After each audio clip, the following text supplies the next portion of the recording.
ఎండి మీద ఆధారపడ్డ 8 కాన్స్టిట్యున్సీలకు కూడా మానకొండూరు కావచ్చు, హుస్నాబాద్ కావచ్చు, చొప్పదండి కావచ్చు, హుజూరాబాద్ కావచ్చు, మరి అన్ని నియోజకవర్గాలకు కూడా రేపు తాగునీటి సమస్య కూడా తొందరలోనే రాబోతా ఉన్నది. ముఖ్యమంత్రి రేవంత్ రెడ్డికి మేము చెప్పేది ఒకటే, అయ్యా రేవంత్ రెడ్డి గారు, మీరు రాజకీయంగా కక్ష నిన్న మొన్న అన్నావు కదా జైల్లో పెడతా, మేము ఒకరం మాట్లాడతలేదు, బీఆర్ఎస్ పార్టీ మాత్రమే మాట్లాడతలేదు. ఇవాళ రిటైర్డ్ ఇంజనీర్లు పెద్దలు దశాబ్దాల పాటు మరి ఈ రాష్ట్రానికి సేవలు అందించి ఇరిగేషన్ రంగంలో విశేషమైన అనుభవం పరిజ్ఞానం కలిగిన వాళ్ళు చెప్తా ఉన్నారు, మీరు బ్రహ్మాండంగా నడిపించవచ్చు అని చెప్తున్నారు. మీరు అడగొచ్చు ఎట్లా నడిపించవచ్చు అని. సింపుల్ గా మేడిగడ్డ బ్యారేజ్ గేట్లతో సంబంధం లేకుండా, మేడిగడ్డ బ్యారేజ్ తోని సంబంధమే లేకుండా పైన 18 కిలోమీటర్ల పైన ఉన్న కన్నెపల్లి పంప్ హౌస్ ఏదైతుందో అక్కడ గోదావరి ఇవాళ 1,00,000 క్యూసెక్కులు పోతున్నది. 2 పంపులు ఆన్ చేస్తే చాలు. అక్కడ కన్నెపల్లి దగ్గర పంప్ హౌస్ ఆన్ చేయాలంటే ఒకటే చిన్న కండిషన్ ఉన్నది. కండిషన్ ఏంది? 93.5 మీటర్ల మీదికెళ్లి గోదావరి పారితే మీరు పంపులు ఆన్ చేయొచ్చు. ఇవాళ అక్కడ 97 మీటర్ల మీదికెళ్లి పారకం ఉన్నది. మరి 3.5 మీటర్ల పైనకెళ్లి గోదావరి ప్రవహిస్తుంటే అక్కడ బ్రహ్మాండంగా కన్నెపల్లి దగ్గర మేము పోయి చూసినాం, 1,00,000 క్యూసెక్కులు నీళ్లు పోతున్నాయి. రోజుకు 9 టీఎంసీల నీళ్లు మంచిగా బ్రహ్మాండంగా లోవర్ మానేరు డ్యామ్ నింపైన నీళ్లున్నాయి. అక్కడ ఆ నీళ్లను నింపకుండా, నీళ్లను ఎత్తిపోయకుండా, పంపులు చాలు చేయకుండా తప్పించుకునే ప్రయత్నం చేస్తున్నది ప్రభుత్వం. మేము చెప్పిందల్లా మొన్న కన్నెపల్లి పోయి గాని తర్వాత నిన్న మొన్న గాని ఒకటే ఒక మాట, అయ్యా మేడిగడ్డ బ్యారేజ్ తో సంబంధం లేదు, మేడిగడ్డ బ్యారేజ్ ను మీరు గేట్లు దించమని మేము అడుగుతలేము, మేడిగడ్డను ముట్టుకో ఇంకేదో చేయమని కూడా మేము చెప్తలేము. మేడిగడ్డకు 18.5 కిలోమీటర్ల పైన ఉన్న కన్నెపల్లి దగ్గర మీరు పంపులాన్ చేస్తే ఆడికెళ్లి అన్నారం పోతాయి, అన్నారంకెళ్లి సుందిల్ల పోతాయి. ఆ అన్నారం సుందిల్ల బ్యారేజ్ మీ గవర్నమెంటే, మా గవర్నమెంట్ కాదు. 2024 జూన్లో మీ కాంగ్రెస్ ప్రభుత్వం వచ్చిన తర్వాత గ్రౌటింగ్ పని మీ అధికారులే పూర్తి చేసింది. గ్రౌటింగ్ పూర్తయింది, బ్రహ్మాండంగా నీళ్లు నిల్వ ఉంచవచ్చు, లేదా నీళ్లను వెంటనే ఎల్లంపల్లికి సమాంతరంగా 3 పంప్ హౌజులు గిన్న చాలు చేస్తే కన్నెపల్లి దగ్గర 3 టీఎంసీల లిఫ్టింగ్ కెపాసిటీ ఉంది. కన్నెపల్లి, అన్నారం, సుందిల్ల 3 చోట్ల పంపులు ఒకటేసారి ఆన్ చేస్తే ఎల్లంపల్లికి సీదా నీళ్లు తేవచ్చు. ఎల్లంపల్లికి వెళ్ళి మిడ్ మానేరు, ఇక మిడ్ మానేరుకి వెళ్ళి ఇది జంక్షన్ మిడ్ మానేరు అనేది, ఆడికెళ్లి కిందికి కావాలంటే లోవర్ మానేరు తీసుకురావచ్చు, పైకి కావాలంటే మల్లన్న సాగర్ కు, రంగనాయక సాగర్ కు పైకి తీసుకుపోవచ్చు. మొత్తం ఏరియా ఇవాళ కరువు పరిస్థితులు ఉన్నా ఈ మొత్తం ప్రాంతంలో రైతులకు సాయం చేయొచ్చు. ఇది వాస్తవం.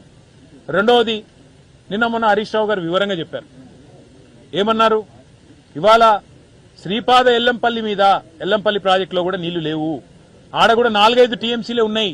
మీరు అక్కడికన్నా నీళ్లు లిఫ్ట్ చేయకపోతే ఇంకొక పెద్ద ప్రమాదం ఉంది. సాగునీరు పోనీ మీకు సాగునీరు అంటే పట్టి లేదు, రైతులంటే ప్రేమ లేదు. మళ్ళీ రైతులు పంటలు పండిస్తే యూరియా ఇయ్యాలి, నీళ్లు ఇస్తే యూరియా ఇయ్యాలి, మళ్ళీ పంట పండితే పంట కొనాలి, పంట కొంటే మద్దతు ధర ఇయ్యాలి, మద్దతు ధర ఇస్తే మళ్ళీ తర్వాత బోనస్ ఇయ్యాలి. ఈ బాధ అంతా ఎందుకు ఎగ్గొడదామని నువ్వు అనుకుంటున్నావేమో, రైతులు ఆల్రెడీ అర్థమైంది. పోనీ ఎల్లంపల్లికి కనీసం నీళ్లు కనుక నువ్వు తేకపోతే రేపు జరిగేది ఏంటంటే హైదరాబాద్ మహానగరం కూడా ఎండిపోతుంది. హైదరాబాద్ నగరం యొక్క తాగునీటి అవసరాలు కూడా ఎల్లంపల్లి ప్రాజెక్టు మీద ఆధారపడి ఉన్నాయి.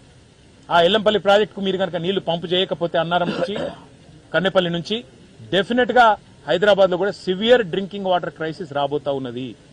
ట్యాంకర్లు ఇప్పటికే 15,000 ట్యాంకర్లు బుక్ అవుతున్నాయి హైదరాబాద్ లో. మరి ఇంకా పెరిగే ప్రమాదం ఉంది, ఇంకా తాగునీటికి అల్లాడిపోయే ప్రమాదం ఉంది. దీంతో పాటు కరెంటు సమస్య కూడా వచ్చే ప్రమాదం ఉంది. ఎందుకంటే 2 విద్యుత్ ఉత్పత్తి కేంద్రాలు, ఎన్టీపీసీది కానీ అట్లాగే పక్కనే ఉన్న జైపూర్ కానీ, రెండిటికి కూడా మళ్ళీ ఎల్లంపల్లె బేస్ నీళ్లు కావాలి.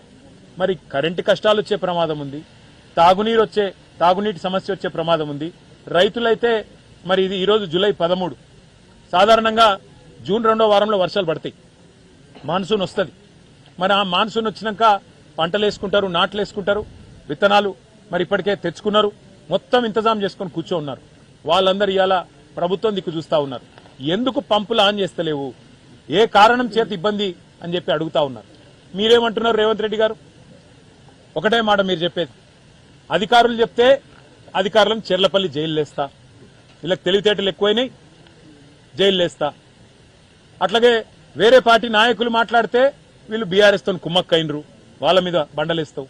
ఇక మూడోది, మమ్మల్ని పట్టుకొని, మా పార్టీ నాయకత్వాన్ని పట్టుకొని మా రక్తమట తీసుకొని పంటల మీద జల్లితే పంటలు పండుతాయట. అందుకే ఇవాళ మా నాయకులు, మా పార్టీ నాయకత్వం ఎక్కడి వారు అక్కడ స్వచ్ఛందంగా మా ప్రశాంత్ రెడ్డి గారు ముప్కల్ పోయిండు, బాల్కొండ ఎమ్మెల్యే గారు మాజీ మంత్రి గారు ముప్కల్ పోయి రక్తదానం చేసి ఆ రక్తం పట్టుకొని రక్తం పొట్లం పట్టుకొని ప్రశాంత్ రెడ్డి గారు చెప్తున్నాడు, మా రక్తం తీసుకో, మా రైతులకు నీళ్ళు ఇయ్య. మా విద్యార్థి విభాగం నాయకత్వం మొత్తం ఇవాళ తెలంగాణ భవన్లో పార్టీ కేంద్ర కార్యాలయంలో మరి రేవంత్ రెడ్డి గారు మా రక్తం కళ్ళ చూడాలంటున్నారు, రక్తం కావాలంటున్నారు కదా అని చెప్పి వాళ్ళు రక్తదానం చేసి రేవంత్ రెడ్డికి ఇద్దామని చెప్పి ఆయన ఇంటికి బయలుదేరింది. వాళ్ళని అరెస్ట్ చేసింది. అరెస్ట్ చేసి ఇవాళ అక్కడ పోలీస్ స్టేషన్లో పెట్టింది. నీకు రక్తమే కావాలంటే రేవంత్ రెడ్డి గారు రేపు కరీంనగర్లో కూడా ఇక్కడ బ్లడ్ డొనేషన్ ఏర్పాటు చేస్తాం, మేమందరం రక్తం ఇస్తాం నీకు కావాలంటే. మా రక్తమే అంతా నీకు కావాలనుకుంటే, మా రక్తం చూస్తేనే నీ కళ్ళు శాంతిస్తాయి అనుకుంటే అందరం రక్తదానం చేస్తాం, నీకు పంపిస్తాం. కానీ రైతులకు నీళ్ళు ఇయ్యి. ఇదేం దరిద్రం నాకు అర్థం కాదు. నువ్వు రాష్ట్ర ముఖ్యమంత్రిలాగా ఆలోచించకుండా చిల్లర మాటలు, తెల్లారు లేస్తే బూతులు, ఇవి తప్ప ఇంకోటి నీకు వస్తలేదు. అందుకే ఇవాళ ఇన్ని జలాశయాలు ఎల్ఎండి గాని ఎంఎండి గాని 20% మించి నిండింది ఎక్కడా లేదు రాష్ట్రం మొత్తం గోదావరి బేసిన్ లో. ఒకనాడు కేసీఆర్ ప్రభుత్వం ఉన్నప్పుడు ఇదే కరీంనగర్ పట్టణంలో 6 వార్డులకు 24 గంటలు నీళ్లు ఇచ్చే ప్రయోగాత్మకంగా పైలట్ ప్రాజెక్ట్ స్టార్ట్ చేసినాం మేము. ఇవాళ పరిస్థితి ఏంది? ఒకనాడు మేము డైలీ వాటర్ ఇచ్చేది ప్రతి వార్డుకు, ప్రతి ఇంటికి. ఇవాళ కరీంనగర్ లో పరిస్థితి మీరు రోజు తప్పించి రోజు నీళ్ళు ఇచ్చే పరిస్థితి కూడా లేదు. అందులో ఇప్పుడే అన్న చెప్తున్నాడు, బూస్టర్లు పెట్టి నీళ్లు లిఫ్ట్ చేస్తే మొత్తం మట్టి నీళ్లు, మట్టి రంగులో నీళ్లు, ఆగమాగం పరిస్థితి. అందుకే భేషజానికి పోకుండా రాష్ట్ర ప్రజల ప్రయోజనాలు దృష్టిలో పెట్టుకొని, రాష్ట్ర రైతుల ప్రయోజనాలు దృష్టిలో పెట్టుకొని, రాష్ట్ర ప్రజల తాగునీటి పరిస్థితి దృష్టిలో పెట్టుకొని వాతావరణ నిపుణులు చెప్తున్నారు ఎల్నినో వచ్చిందని, వాళ్లకు బెల్ట్ ట్రీట్మెంట్ ఇవ్వాలి అంటాడు. వాతావరణ నిపుణులు కరువు వస్తుందిరా అంటే వాళ్ళకు బెల్ట్తో కొట్టాలి అంటాడు. శ్యాంప్రసాద్ రెడ్డి గారు పాపం ఎంత ఘోరం అంటే, వాళ్ళు నేను ఉదయం మాట్లాడిన శ్యాంప్రసాద్ రెడ్డి గారు, అన్నా మీరు కళ్ళలో నీళ్లు, మీ కళ్ళలో నీళ్లు తిరుగుతుంటే మాకు మంచిగా అనిపించలే అన్న, మీరు మాతో తెలంగాణ కోసం కొట్లాడిన వాళ్ళు ఏమనుకోక శ్యామన్న ఈ ముఖ్యమంత్రి ఇట్లా మాట్లాడినందుకు ఆయన తరపున, రాజకీయ వ్యవస్థ తరపున ఇంజనీర్లుగా పనిచేసి, ప్రభుత్వ ఉద్యోగులుగా పనిచేసి, నిజాయితీగా పనిచేసిన మీరు బాధపడడం నాకు బాధ అనిపించింది శ్యామన్న అని చెప్పి ఫోన్ చేస్తే ఆయన ఒకటే మాట అన్నాడు, అన్న ఆయనకు తెలియదు కావచ్చు, నేను తెలంగాణ ఉద్యమంలో ఉన్నోన్ని, తెలంగాణ రాకమునిపై రిటైర్ అయినోన్ని, నన్ను పట్టుకొని కాళేశ్వరం ప్రాజెక్టు లేదు అవినీతి జరిగింది అలా నువ్వు కూడా ఉన్నావు, నువ్వు చెర్లపల్లికి పంపుతా అంటే బాధ అనిపించిందన్న. నిజాయితీగా బతికినోన్ని అట్లా అవమానకరంగా నన్ను, నేను రాష్ట్ర హితం గురించి మాట్లాడుతుంటే, రాష్ట్ర ప్రజల ప్రయోజనాల గురించి మాట్లాడుతుంటే బట్టగాల్చి మీదేస్తే బాధ అయిందన్న అని చెప్పి ఆ పెద్ద మనిషి దాదాపు 70 ఏళ్ల పైన ఉంటాడు, ఆయన కళ్ళనీళ్లు పెట్టుకుంటే నిజంగా గోస అనిపించింది. రేవంత్ రెడ్డికి నేను ఒకటే చెప్తున్నా, నీకు కోపం ఉంటే మా మీద, రక్తం కావాలంటే రక్తం ఇస్తాం, కేసులు పెట్టుకుంటామంటే పెట్టుకో, ఏం పిక్కుంటావో పిక్కో, కానీ మా మీద కోపం ఇయ్యాల రైతుల మీద, ఆ కాళేశ్వరం ప్రాజెక్టు మీద చూపెట్టి ఏ పైశాచిక ఆనందం అయితే నువ్వు పొందాలనుకుంటున్నావో ఇది సమంజసం కాదు. ముఖ్యమంత్రిగా, కుటుంబ పెద్దగా ఇది పద్ధతి కాదు. ఇకనైనా బుద్ధి తెచ్చుకో, మాట మార్చుకో, మాట తీరు మార్చుకో. నీకంటే ఎక్కువ భాష మాకు వస్తుంది, నీకంటే ఎక్కువ గట్టిగా మాట్లాడే తెలివి మాకుంది, నీకంటే ఎక్కువ మరి నీ భాషలోనే సమాధానం చెప్పే సత్తా నాకుంది. కానీ